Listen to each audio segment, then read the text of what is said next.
नमस्कार, मैं डॉक्टर रुचि सक्सेना, हिंदी विभाग, भारतीय विश्वविद्यालय से। आज हम आपको बताएंगे शोध की पाठ्य वस्तु क्या होती है। मानव ज्ञान का अर्जन पुस्तकों, पुस्तकालयों, पत्र पत्रिकाओं, इंटरनेट, सीडी तथा फिल्मों के माध्यम से करता है। ज्ञान की वृद्धि एवं विकास शोध अध्ययनों से किया जाता है। हम जो अपना ज्ञान लेते हैं वो पुस्तकों, पुस्तकालय और इंटरनेट वगैरह से लेते हैं, पर जब ज्ञान का विकास किया जाता है वो शोध अध्ययनों से किया जाता है। इस प्रकार मानवीय ज्ञान की 3 अवस्थाएं होती हैं। मानवीय ज्ञान का संचय करना, मानवीय ज्ञान संचार एवं प्रसार करना, मानवीय ज्ञान वृद्धि तथा विकास करना। पाठ्यवस्तु विश्लेषण अनुसंधान की एक प्रविधि है जिसमें लिखित संप्रेषण से प्राप्त विशेष सामग्री के तथ्यों का विश्लेषण करके महत्वपूर्ण तत्व प्राप्त किए जाते हैं। पाठ्यवस्तु विश्लेषण क्या है कि संप्रेषण लिखित संप्रेषण से विशेष सामग्री के तथ्यों का विश्लेषण करते हैं। 1943 में कैपलन के अनुसार पाठ्यवस्तु विश्लेषण एक विशिष्ट संप्रेषण के अंतर्गत निहित अर्थ का क्रमबद्ध और मात्रात्मक ढंग से विवेचन प्रस्तुत किया जाता है। चैपलिन ने कहा 1975 में कि पाठ्यवस्तु विश्लेषण एक विधि या अध्ययन है जिसके द्वारा निश्चित शब्दों, विचारों या संयोगात्मक प्रतिक्रियाओं की अभिव्यक्ति की आवृत्ति के आधार पर प्रलेख हुई संप्रेषण सामग्री का अध्ययन किया जाता है। इन परिभाषाओं के आधार पर हम कह सकते हैं कि पाठ्यवस्तु विश्लेषण वह प्रविधि है जिसके द्वारा प्रलेख के अंतर्गत अंतर्निहित तथ्यों को ज्ञात किया जाता है। पाठ्यवस्तु की विशेषताएं क्या है? पाठ्यवस्तु की विशेषता है, पहला है प्रलेख विश्लेषण। इस विधि में प्रलेखों का विश्लेषण किया जाता है। ये प्रलेख लेख, कहानी, उपन्यास, कविता, टीवी, कथानक आदि कुछ भी हो सकता है। मतलब किसी के भी माध्यम से आप प्रलेखों को कर सकते हैं। ये किसी व्यक्ति या कुछ व्यक्तियों के हो सकते हैं, ऐतिहासिक भी हो सकते हैं। ये पर्टिकुलर इसमें ऐसा कोई इंगित नहीं है कि उनके ही होने चाहिए, किसी भी व्यक्ति के हो सकते हैं, कई व्यक्तियों के भी हो सकते हैं, एक व्यक्ति के भी हो सकते हैं, ऐतिहासिक भी हो सकते हैं, कोई भी चीज़ हो सकते हैं, वो प्रलेख कहलाते हैं। दूसरा होता है संप्रेषण विश्लेषण। इस विधि में संप्रेषित सामग्री का विश्लेषण किया जाता है। सामग्री का विश्लेषण व्यवस्थित, वस्तुनिष्ठ और मात्रात्मक होता है। इस विश्लेषण द्वारा यह ज्ञात करने का प्रयास किया जाता है कि संप्रेषित सामग्री का मनोविज्ञान आधार क्या है अथवा संप्रेषण करने वाला व्यक्ति क्या कहना चाहता है। संप्रेषण के माध्यम से हम इसको ज्ञात करते हैं। वस्तुनिष्ठता, वस्तुनिष्ठता का अर्थ होता है कि निरीक्षण या विश्लेषण उसके वस्तुनिष्ठ रूप में किया जाए। पाठ्यवस्तु विश्लेषण या संप्रेषण के माध्यम से विश्लेषण उसके सत्य रूप में किया जाता है। विश्लेषणकर्ता की अभिवृत्तियाँ, व्यक्तिगत विचारों और संवेगों के का प्रभाव विश्लेषण पर नहीं पड़ना चाहिए। चौथा पॉइंट आता है निश्चितता। पाठ्यवस्तु विश्लेषण या संप्रेषण से प्राप्त परिणामों में निश्चितता का कारण का गुण होता है, अर्थात विश्लेषण से प्राप्त परिणामों में अनिश्चितता और अस्पष्टता का गुण नहीं होता है। जो विश्लेषण हम पाठ्य सामग्री से प्राप्त करते हैं उसमें एक निश्चितता होती है, अनिश्चितता की कोई भी स्थिति इसमें नहीं होती है। कोई भी अध्ययनकर्ता विश्लेषण से वही निश्चित और स्पष्ट परिणाम प्राप्त करेगा जो एक बार विश्लेषण से परिणाम प्राप्त हुआ। नेक्स्ट पॉइंट इसमें आता है मात्रात्मकता। मात्रात्मकता पाठ्यवस्तु विश्लेषण या संप्रेषण करते समय अध्ययनकर्ता मात्रात्मकता पर अधिक बल देता है। मात्रात्मकता का अर्थ है प्रलेख या संप्रेषित सामग्री में प्रदत्त उन प्रदत्तों की आवृत्ति नोट की जाती है। ये बारंबारता के अंकों में होती है, इसलिए यह अध्ययन मात्रात्मक अध्ययन कहलाता है। नेक्स्ट पॉइंट इसमें आता है क्रमबद्धता। पाठ्यवस्तु विश्लेषण अध्ययनकर्ता मनमाने ढंग से नहीं कर सकता, क्यों इसमें एक विश्लेषण में क्रम अनुसार होना चाहिए।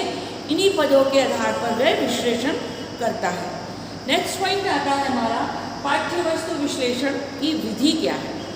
पाठ्यवस्तु विश्लेषण एक महत्वपूर्ण शोध विधि है। इसका प्रयोग विशिष्ट गुणों के संप्रेषण के लिए किया जाता है। ये लिखित एवं मौखिक दोनों प्रकार का होता है। साहित्यिक अध्ययन में इसका प्रयोग अधिक होता है। पाठ्यवस्तु विश्लेषण के परिणामों की विश्वसनीयता एवं वैधता का प्रयोग कई क्षेत्रों में किया जाता है, जैसे कि पाठ्यवस्तु का प्रयोग पाठ्यक्रम के विकास एवं सुधार के लिए भी किया जाता है। पाठ्यक्रम से अपेक्षित उद्देश्यों की प्राप्ति नहीं होती। पाठ्यक्रम अनुसंधानों के लिए पाठ्य पुस्तकों के प्रकरणों के विश्लेषण के लिए प्रविधि का प्रयोग किया जाता है। सहायक पुस्तकों तथा लिखित सामग्री का विश्लेषण शिक्षण के उद्देश्य की दृष्टि से किया जाता है।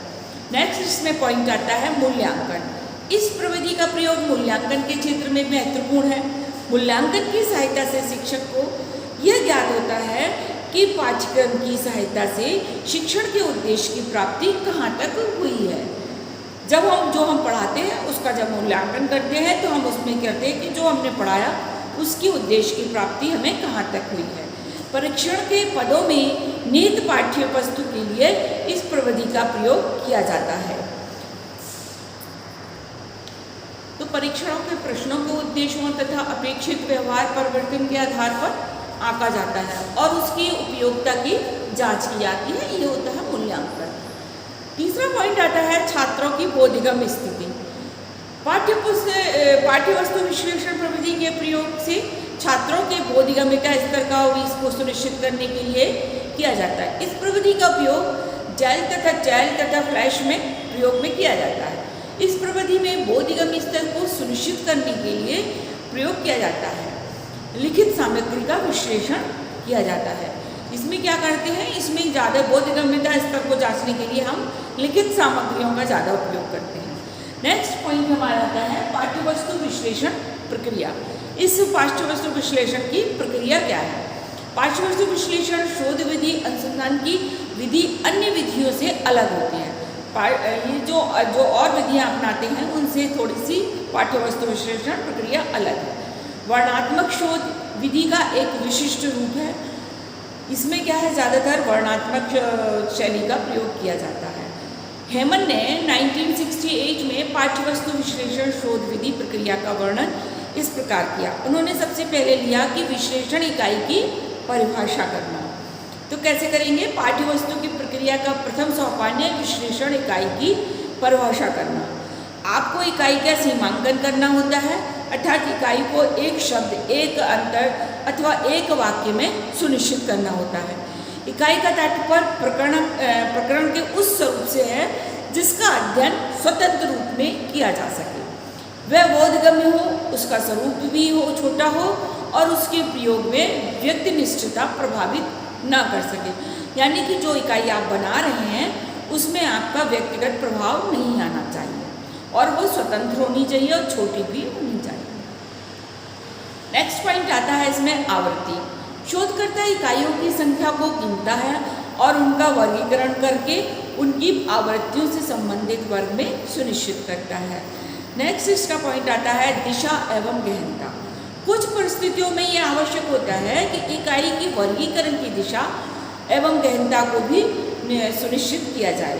इसका तात्पर्य ये है कि एक वर्ग की आवृत्ति को दिशा एवं गहनता के रूप में उपवर्गों में विभाजित किया जाता है। दिशा का तात्पर्य है कि आवृत्ति पक्ष में या विपक्ष में स्वाभाविक होना या अस्वाभाविक होना। यह आवृत्ति सुखद या दुखद भी हो सकती है, रुचिकर या अरुचिकर भी हो सकती है, भयावही हो सकती है, अभावही हो सकती है। गहनता का तात्पर्य भावात्मक पक्ष से है। इस इकाई का भावात्मक प्रभाव कैसा है, ये अधिक या कम हो सकता है। इसका विश्लेषण किया जाता है दिशा और गहनता की जांच आवृत्ति या अपेक्षा के व्यक्तिनिष्ठता से होता है। तो नेक्स्ट पॉइंट इसमें आता है आकस्मिक घटना। आकस्मिक घटनाओं के विश्लेषण का उद्देश्य होता है कि इकाई का संदर्भ क्या है। अनुसंधानकर्ता यह विचार करता है कि इस एकमात्र इकाई पक्षधर या विपक्षधर संप्रेषण करना है जिससे उस इकाई का सही अर्थ का विश्लेषण करें। इसमें क्या करना है, आपको पक्ष में बोलना है या विपक्ष में बोलना है, इसका पहले आपको निर्णय करना है, फिर उसका सही विश्लेषण किया जा सकता है। न्यायदर्श इसका नेक्स्ट पॉइंट है। पाठ्यवस्तु की सबसे बड़ी व्यवहारिक समस्या न्यायदर्श की होती है। शोधकर्ता जिस इकाई का विश्लेषण करता है उसे समग्र सामग्री का प्रतिनिधित्व करना चाहिए। तभी उसके परिणामों से सामान्यीकरण किया जा सकता है। आपको इकाई का चयन करते समय अधिक महत्वाकांक्षी नहीं होना चाहिए, क्योंकि उससे क्या होता है, संपूर्ण इकाई का विश्लेषण नहीं हो पाता है। यदि आपका संबंध केवल एक पुस्तक के विश्लेषण से है, तब वह उसकी सामग्री का विश्लेषण भली भांति कर सकता है। जैसे आपने कोई शोध करना है भक्तकालीन कविताओं का, तो विश्लेषण काफ़ी बड़ा हो जाएगा और आपको कठिनाई भी आएगी।